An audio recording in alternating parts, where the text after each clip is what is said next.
নমস্কার বন্ধুরা, ঈশ্বর ভক্তি চ্যানেলে আপনাদের সকলকে স্বাগত জানাই। বন্ধুরা, যদি আপনার দাঁতের মাঝে এইভাবে ফাঁক থাকে তবে এই ভিডিওটি শুধুমাত্র আপনার জন্য। এই ভিডিও থেকে আমরা এমন কিছু লক্ষণ সম্পর্কে জানব যার দ্বারা জানা যায় যে কোনো পুরুষ বা মহিলা ভাগ্যবান নাকি দুর্ভাগা। এছাড়াও আমরা আপনাকে বলবো যে সব মহিলাদের গোপের লোম স্পষ্ট দেখা যায় এবং যে পুরুষদের দাড়ি গোপ গজায় না এমন লোকেরা কেমন প্রকৃতির হয়ে থাকে। ভিডিওটি শুরু করার আগে আপনারা যারা এই চ্যানেলে নতুন তারা অবশ্যই চ্যানেলটি সাবস্ক্রাইব করুন এবং বেল বটনে প্রেস করুন এই রকম আরও অনেক নতুন ভিডিওর নোটিফিকেশন পেতে। ভিডিওটি দেখে যদি ভালো লাগে তাহলে অবশ্যই একটি লাইক করবেন এবং কমেন্টে অবশ্যই জয় শ্রীকৃষ্ণ লিখতে ভুলবেন না। তাহলে চলুন শুরু করা যাক। বন্ধুরা, ভারতীয় সংস্কৃতিতে শুভ বা অশুভের মতো জিনিসগুলিকে অনেক গুরুত্ব দেওয়া হয়েছে। আমাদের জ্যোতিষশাস্ত্র এতটাই সমৃদ্ধ যে সব কিছুর পিছনে লুকোনো অর্থ বিশদভাবে ব্যাখ্যা করা হয়েছে। ঈশ্বর প্রতিটি মানুষের দেহকে আলাদা আলাদাভাবে তৈরি করেছেন। প্রত্যেকের চেহারা, স্বভাব, চিন্তা একে অপরের থেকে আলাদা। আমাদের প্রত্যেকের শরীরে কিছু আলাদা আলাদা চিহ্ন থাকে। এই চিহ্নগুলির মধ্যে কিছু সৌভাগ্যের প্রতীক, আবার কিছু দুর্ভাগ্যের কারণ হয়। তাই আজকে আমরা আমাদের শরীরের অঙ্গ প্রত্যঙ্গের এমন কিছু চিহ্ন সম্পর্কে বলতে যাচ্ছি যা আমাদের জীবনে সরাসরি প্রভাব ফেলে। তাহলে চলুন বন্ধুরা বিস্তারিতভাবে জেনে নেওয়া যাক। 1. গোলাকার মুখের লোকেরা সবসময় ভাগ্যবান হয়। তাদের জীবনে ভালো চাকরি, সাফল্য এবং ভালো জীবনসঙ্গী অবশ্যই পায়। এছাড়াও ধারালো নাক এবং তাতে তিল থাকা খুবই ভালো বলে মনে করা হয়। আবার যাদের কান স্বাভাবিকের চেয়ে বড় তারা অত্যন্ত ভাগ্যবান। এটি তাদের সৌভাগ্যকে প্রতিফলিত করে। এই ধরনের ব্যক্তি প্রতিটি কাজ দ্রুত সম্পন্ন করে এবং সর্বদা উচ্চ নাম অর্জন করে। 2. কম চুল বা টাক পড়াকে সৌন্দর্যের দৃষ্টিকোণ থেকে ভালো না ধরা হলেও জ্যোতিষশাস্ত্রের দৃষ্টিকোণ থেকে টাক থাকা ব্যক্তিদের বেশি ভাগ্যবান বলে মনে করা হয়। 3. শরীরে তিল জন্মের সময় থেকেই থাকা বা পরে তৈরি হওয়া দুটোরই প্রভাব একই।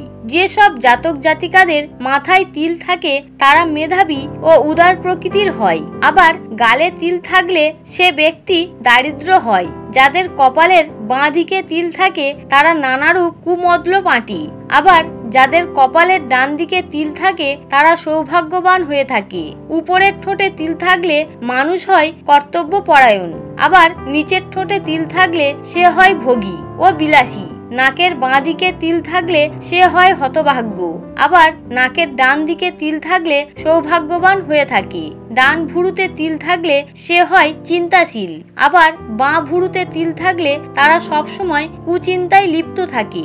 যাদের গলায় তিল থাকে তারা জ্ঞানী, গুণী, বিদ্বান ও সুখী হয়ে থাকে। 4. বন্ধুরা, আপনি কি জানেন দাঁতের গঠনের ভিত্তিতেও আপনি জানতে পারবেন একজন মানুষ ভাগ্যবান কিনা? মুক্তোর মতো চকচকে দাঁত এবং তাতে ফাঁক না থাকলে সুন্দর দেখায়। তবে সামুদ্রিক শাস্ত্র অনুসারে যে ব্যক্তির দাঁতের মধ্যে ফাঁক বা গ্যাপ থাকে সে ব্যক্তি বেশি ভাগ্যবান। তারা চাকরিতে উচ্চ পদ লাভ করে এবং আর্থিক দিক থেকেও সফল হয়। একইভাবে যাদের দাঁত সামান্য বাইরের দিকে বেরিয়ে থাকে তারা একটু জেদি এবং বেশি কথাবার্তা বলেন, কিন্তু তারাও ভাগ্যবান। 5. হাতের তালু যদি সর্বদা নরম, গোলাপি এবং রেখাগুলিও স্পষ্ট হয় তবে সেই ব্যক্তি ভাগ্যবান। এছাড়াও যাদের হাতের তালুতে ত্রিভুজ চিহ্ন থাকে তাদের ভাগ্যে রাজযোগ থাকে। লম্বা এবং পাতলা আঙুল হওয়াও ভাগ্যের দৃষ্টিকোণ থেকে ভালো বলে মনে করা হয়। 6. বন্ধুরা, সামুদ্রিক শাস্ত্র অনুসারে আমাদের চোখ থেকেও সহজেই আমাদের ব্যক্তিত্ব নির্ণয় করা যায়। যে মহিলাদের চোখ সুন্দর ও কালো হয় তারা জীবনে প্রায় সমস্ত সুখ ভোগ করে থাকেন, পরিবারের সকলের সঙ্গে সুসম্পর্ক পালন করে চলেন এবং তাদের প্রতি সকলে আকৃষ্ট হয়ে পড়েন। আবার বাদামি রঙের চোখ যে ব্যক্তিদের তাদের বিশ্বাস করলে ক্ষতির মুখে পড়তে হতে পারে। এরা অত্যন্ত চালাক হন এবং পরিকল্পনাবদ্ধভাবে কাজ করেন। নিজের প্রতিশ্রুতি পালন করেন না এরা। মিথ্যে বলে ও প্রতারিত করে আনন্দ উপভোগ করেন। 7. সামুদ্রিক শাস্ত্র অনুসারে আপনি গোঁফের চুলের ভিত্তিতেও আপনার ব্যক্তিত্ব এবং ভাগ্য সম্পর্কে অনেক কিছু জানতে পারেন। যে মহিলার গোঁফের লোম স্পষ্ট দেখা যায় তারা খুব জেদি এবং রাগী হয়। এই ধরনের মহিলারা তাদের পরিবারের সদস্যদের তার কথা মতো চলতে বাধ্য করে এবং তাদের স্বামীর উপর হুকুম চালাতে পারদর্শী। কখনো কখনো তাদের স্বভাব খুব নিষ্ঠুর হয়ে ওঠে এবং তাদের কথা না শুনলে তারা খুব তাড়াতাড়ি রেগে যায়। আবার যে পুরুষদের দাড়ি গোঁফ গজায় না তারা ভাগ্যের দিক থেকে দরিদ্র। তারা সারা জীবন অর্থের পিছনে ছুটতে থাকে এবং তারা সর্বদা প্রতিটি কাজে সাফল্য অর্জনে পিছিয়ে থাকে। এই ধরনের মানুষকে জীবনের সবকিছুর জন্য সংগ্রাম করতে হয়। আবার যেসব পুরুষের শরীরে চুল বেশি থাকে তারা খুবই ভাগ্যবান। এই লোকেরা সর্বদা তাদের কাজে 1 নম্বরে থাকে এবং এই জাতীয় লোকেরা সমাজে খুব উঁচু নাম অর্জন করে। 8. যেভাবে আয়না আমাদের শরীরের বাইরের ছবি দেখায় ঠিক সেভাবে আমাদের শরীরের ভিতরের অঙ্গ প্রত্যঙ্গ আমাদের ভিতরের ছবি প্রকাশ করে। কোনো মহিলার পেট যদি বড় হয় তাহলে সেই সব মহিলারা তাদের সৌন্দর্য দেখাতে পছন্দ করেন এবং এই ধরনের মহিলারা শীঘ্রই পুরুষদের প্রতি আকৃষ্ট হয়। আবার যাদের পেট পাতলা তাদের ভাগ্য খুব সহায় হয়। এই ধরনের মহিলারা জীবনে অনেক উন্নতি লাভ করেন এবং তারা অনেক সাফল্য অর্জন করেন।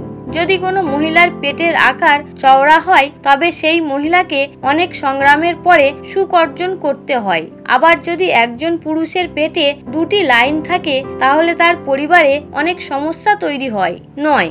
যারা হাঁটার সময় পায়ে খুব বেশি শব্দ করে দ্রুত হাঁটে এটা তাদের জন্য ভালো লক্ষণ নয়। এছাড়াও যারা পা টেনে টেনে হাঁটেন যার কারণে অতিরিক্ত আওয়াজ হয় তা ভালো বলে মনে করা হয় না। বিশেষ করে এমন মহিলাদের পায়ে নূপুর পরা উচিত যাতে হাঁটার সময় পায়ের মিষ্টি শব্দ ঘরে ইতিবাচক ভাব বজায় রাখে। 10. যাদের নখ কামড়ানোর অভ্যাস আছে তাদের জন্য এটা দুর্ভাগ্যকে আমন্ত্রণ জানানোর সমান। যারা নখ কামড়ায় তারা সব সময় এক ধরনের মানসিক চাপের মধ্যে থাকে এবং কোনো অনিষ্টের শিকার হয়। এমন ব্যক্তির জীবনে কখনোই উন্নতি আসবে না। তো বন্ধুরা, এগুলি ছিল এমন বৈশিষ্ট্য যার দ্বারা একজন ব্যক্তির সম্পর্কে অনেক কিছু জানা যায়। তাই ভিডিওটি যদি আপনার ভালো লেগে থাকে তাহলে অবশ্যই একটি লাইক করবেন এবং কমেন্টে অবশ্যই জয় শ্রীকৃষ্ণ লিখতে ভুলবেন না। আপনারা সকলে ভালো থাকুন, সুস্থ থাকুন। হরে কৃষ্ণ।